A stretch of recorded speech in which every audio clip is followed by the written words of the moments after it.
किसान भाइयों, अगर जो आपने भी लहसुन की फसल लगा रखी और आपकी लहसुन की फसल अभी 30 और 40 दिन के मध्य की हो चुकी है, तो यह वीडियो आपके लिए बहुत ज़रूरी है। वीडियो को स्किप मत कीजिएगा, वीडियो को पूरा देखिएगा। किसान भाइयों, जब हमारी फसल 30 और 40 दिन के मध्य हो जाती है तो हमें बात आती है उसमें पहला स्प्रे करने की, क्योंकि हम उसमें कुछ हर्बिसाइड जैसे कि खरपतवार नाशक दवाइयों का स्प्रे करते हैं, तो उसके कारण हमारी लहसुन की फसल जो होती है वो पीलापन पकड़ने लग जाती है और उसकी गति रुक जाती है। तो उसमें हमें एक स्प्रे करना बहुत ही ज़रूरी होता है। तो हमें कौन सा स्प्रे करना है और कौन कौन सी खाद और कौन कौन से न्यूट्रीकिट का उपयोग करना है, इन्हीं विषय पर हम चर्चा करने वाले हैं। तो किसान भाइयों, जैसे कि आप ये देख रहे हैं, मेरी लहसुन की फसल अभी 35 दिन की हो चुकी है। तो अब हम इसमें स्प्रे करने वाले हैं और ये जो पानी चल रहा है, हमने इसमें खाद और न्यूट्रीकिट और जो भी तत्व है मिलाकर हमने इसमें छिड़काव किया है और पानी चल रहा है। तो किसान भाइयों, बात करते हैं। किसान भाइयों, सबसे पहले हम बात करते हैं कीटनाशक की कि कीटनाशक में हमें क्या क्या लेना है। तो किसान भाइयों, कीटनाशक में सबसे पहले हमें सिजेंटा का अलीका लेना है। सिजेंटा के अलीका में लेम्डासाइलोथीन 9.5% होता है और थायोमैक्सम 12.6% होता है, जो कि एक दोनों ही दवाई का बहुत ही अच्छा कॉम्बिनेशन है, जो कि एक सिस्टमिक तरीके से काम करती है हमारी फसल में। तो किसान भाइयों, इसका डोज हमें रखना है, अगर जो आप 20 लीटर वाली टंकी से स्प्रे करते हैं तो 30 ml प्रति पंप रखना है और 1 एकड़ में 150 ग्राम प्रति हिसाब से आपको इसका स्प्रे करना है। उसके बाद किसान भाइयों, हमें एक फंगीसाइड लेना है। तो फंगीसाइड में हम लेते हैं यूपीएल कंपनी का शार्प, जिसके अंदर कार्बेंडाजिम 12% होता है और मेनकोजेब 63% होता है, जो कि एक बहुत ही अच्छा कॉम्बिनेशन है, जो कि सिस्टमेटिक तरीके से हमारी फसल में कार्य करता है। तो इसके डोज हम रखेंगे किसान भाई 400 ग्राम प्रति एकड़ के हिसाब से इसका डोज हमें रखना है।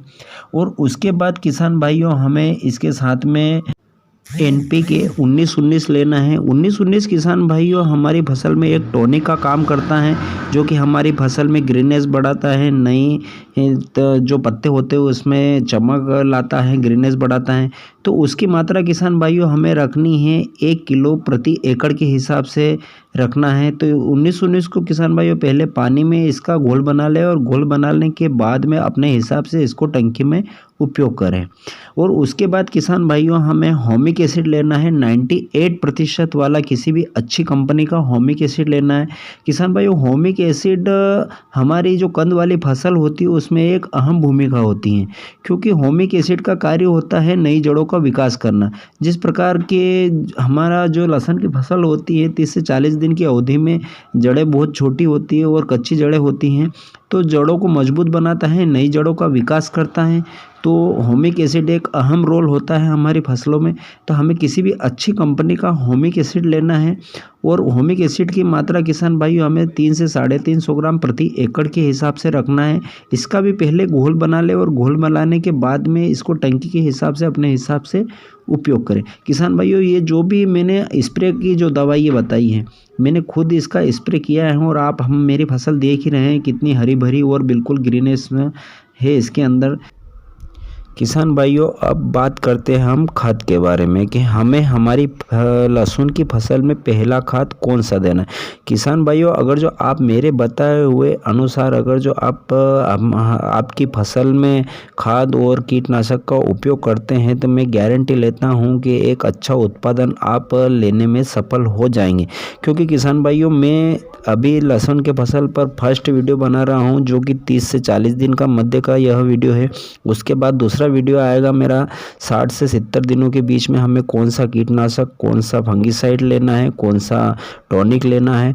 उसके बाद 80 से 100 दिनों के बीच में तीसरा वीडियो बनाऊंगा मैं, जिसके अंदर पूरी संपूर्ण जानकारी दी जाएगी आपको कि कंद फुगाने के लिए हमें कौन सा टॉनिक का उपयोग करना है, कौन सा फंगीसाइड लास्ट में हमारी फसल के लिए जो बहुत अहम भूमिका निभाता है। तो किसान भाइयों, समय समय पर मेरे वीडियो देखने के लिए आप चैनल को सब्सक्राइब कर ले, ताकि आपको समय समय पर नए नए वीडियो की जानकारी मिलती रहे। किसान भाइयों, सबसे पहले हम खाद लेना है NPK 12-32-16।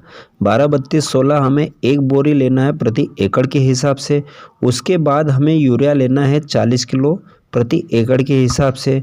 उसके बाद हमें 10 किलो जिंक लेना है, संपूर्ण जिंक, जो कि श्री राम कंपनी का या उत्तम कंपनी का बनाती हैं। बहुत ही अच्छा रहता है दोनों कंपनियों का। अगर जो दोनों नहीं मिलता है तो आप किसी और कंपनी का भी ले सकते हैं। तो 10 किलो हमें प्रति एकड़ के हिसाब से जिंक लेना है।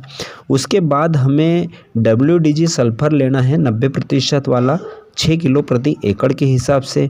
उसके बाद हमें 500 ग्राम होमिक एसिड लेना है 98% वाला। उसके बाद में किसान भाइयों हमें 500 ग्राम प्रति एकड़ के हिसाब से क्लोरो 50% वाला आता है, वो लेना है। और अगर जो वो नहीं मिलता है तो आप 5 किलो प्रति एकड़ के हिसाब से कार्बोफ्यूरान जो दानेदार आता है वो ले सकते हैं।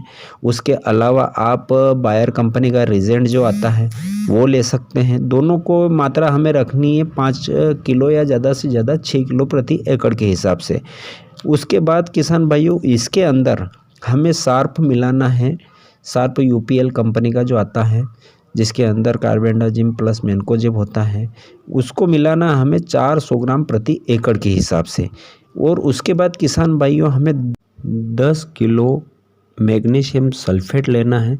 मैग्नीशियम सल्फेट किसान भाइयों जो कंद वाली फसल होती है वो उसमें ज़बरदस्त काम करता है, क्योंकि वह कंद का आकार बढ़ाने का काम करता है। और जब हमारी फसल 30 से 40 दिनों की अवधि की होती है उस समय वह कंद में एक विकास करता है, इसलिए हमें 10 किलो मैग्नीशियम सल्फेट लेना है। इन सभी खाद को आपस में मिलाना है और मिलाने के बाद में पानी पिलाने से पहले उड़ाना है, हमारे खेत में छिड़काव करना है और छिड़काव करने के बाद में पानी पिलाते जाना है। तो आप किसान भाइयों अगर जो देखेंगे पानी पिलाने के 10 दिन बाद आपकी फसल चमकने लगेगी, आप विश्वास नहीं करोगे, इससे ज़्यादा आपको बेनिफिट मिलेगा। तो किसान भाइयों मैंने जो दवाइयाँ बताई हैं, जो भी खाद बताया है, मेरे खुद के अनुभव से बताया है।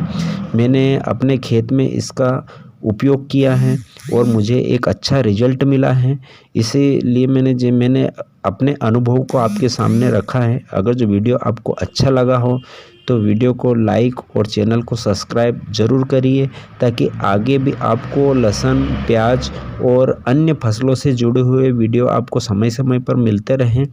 तो अब तक के लिए जय श्री राम, जय हिंद।